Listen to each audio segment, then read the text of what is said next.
Humans have always had dreams, and in some way have always been aware of their dreams, even if not able to understand them. In prehistoric times, dreams were recorded on cave walls where one might find a prone body with an image above it and wavy lines connecting the two images. Most dreams were linked with the supernatural, messages sent from gods, or ways to heal the person dreaming, as reality has always been about healing and the journey of humanity back to its creational source. Every ancient civilization developed some manner in which to record dreams, often recorded as oral tradition to be kept by the record keepers, elders, or shaman of that culture.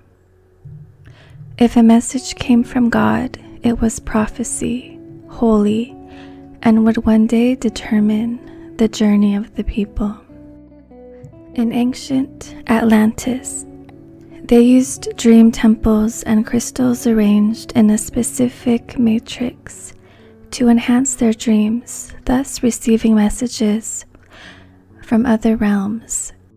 Today, many people dream of a place called Atlantis, merging this reality with their experiences there. They often view themselves in the final days of Atlantis, before it sank into the sea of creation. Many people see themselves as priests or priestesses storing or hiding information in crystals as Atlantis fell. To dream of Atlantis is to remember one's destiny and the geometry of creation. In ancient China, the dreamer's soul was considered to be the guiding factor of dreams. The dreamer's soul was thought to leave the body and communicate with the land of the dead. Dream temples were created to this end. These temples sometimes served a political purpose through the 16th century. Any high official visiting a city reported to a temple the first night to receive dream guidance for his mission. Judges and government officials were also required to visit dream temples for insight and wisdom. In ancient Egypt, dreams originally were thought to be part of the supernatural world. Ancient Egyptians had great temples which they used for initiations and as dream shrines, as they believed that the gods showed themselves in dreams. The king's chamber in the Great Pyramid was one such place. The Egyptians believed dreams were based on real events. The recording of dreams in Egypt may be traced back to 2000 BC, where the Egyptians wrote these dreams on papyrus with dream symbols. Egyptians were among the early civilizations to attempt interpretation of their dreams. Egypt was where the process of dream incubation began. When a person was having troubles in their life and wanted help from their god, they would sleep in a temple.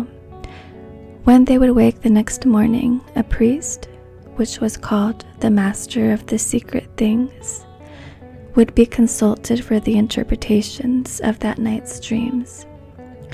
They believed there were three main types of dreams: those that happened as a result of ritual, dreams that contained warnings, dreams where the gods were demanding some type of action. The earliest Greek view of dreams was that the gods physically visited dreamers, entering through a keyhole and exiting the same way after the divine message was delivered. Dreams also aided in their practice of medicine, sending sick people to particular temples, in those places where the gods of the body had their shrines. The ailing Greeks would visit these temples, perform various religious rites, sleep, and hope to have a dream that assured a return to good health. Night after night, they would sleep, and sometimes they would go on for weeks or even months, until they had the right dream. Prophecies would also be given through dreams to those who slept in dream temples or shrines. Almost like initiations of the ancient mystery school teachings, certain people would go to the temple, where they would purify themselves first by making an offering to the gods. Sometimes there was an animal sacrifice, such as a ram, its fleece removed and then used as a sleeping mat inside the temple. In ancient India, God spoke to the dreamer. The time when a prophetic dream occurred indicated when the event will take place.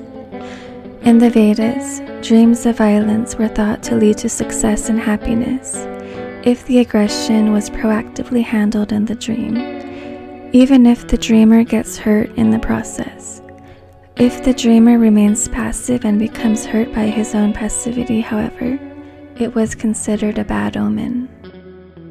In ancient Japan, the emperor's palace contained a dream hall with an incubation bed. Japanese emperors also incubated their dreams at a Shinto temple at Usa on the southern island of Kyushu. Many Native American tribes believed that dreams revealed the hidden wishes of the soul or the messages from the spirits above. Dream catchers help us to remember and work with our dreams. It is a very serious tool that is much more than a decorative ornament. The opening in the center determines the volume that you are asking to receive and parallels the changes that will occur in your life. The ancient Romans had strong views on dreams. They believed dreams were messages from the gods. Emperor Augustus ruled that anyone who had a dream about the state must proclaim it in the marketplace. Every Roman legion had a soothsayer to try and make sense of nocturnal visions. Priests consulted oracles and shrines for guidance to try to make sense of dreams. The earliest recorded dreams are derived from materials dating back approximately 5,000 years in Mesopotamia. The Sumerians, the first cultural group to reside in Mesopotamia, left dream records dating back to 3100 BC. Thank you for watching my video. Please like and subscribe, and have a wonderful evening.